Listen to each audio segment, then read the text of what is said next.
Dahil walang pinipiling oras ang lindol, nagsagawa ng earthquake drill sa Lagro High School sa Quezon City ngayong ikalawang araw ng pasukan. May unang balita live si Bam Alegre. Bam!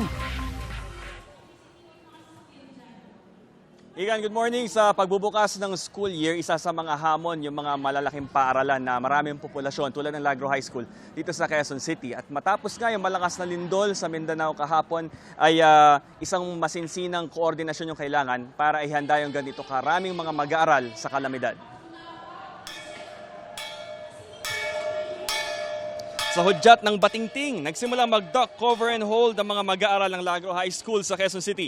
Bahagi ito ng earthquake drill na naging prioridad ng paaralan, lalo pat nakaranas ng magnitude 7.8 na lindol sa Maasim, Sarangani na nakaapekto sa maraming bahagi ng Mindanao kahapon.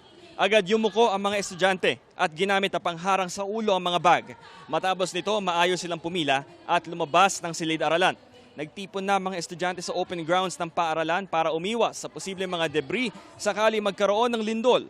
Matapos ang ilang section, buong paaralan ang nagsagawa ng earthquake drill. Mahigit 6,000 ang populasyon ng Lagro High School, isa sa malalaking paaralan sa Quezon City.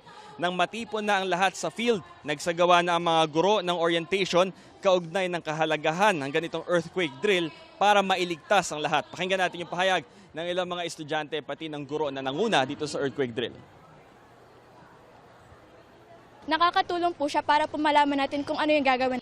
Sobrang halaga niya po para hindi po magkagulo tapos maayos po na ma-evacuate yung lahat tapos ma-ensure po yung safety ng karamihan. The big one ay inaasahan lang natin na 7.2 dito sa atin sa Metro Manila. But then, dahil sa nangyari doon sa Jensen na 7.8, kinakailangan mas paigtingin pa namin yung paghahanda na gagawin upang makalabas ng ligtas ng mga bata sa eskwelahan na ito.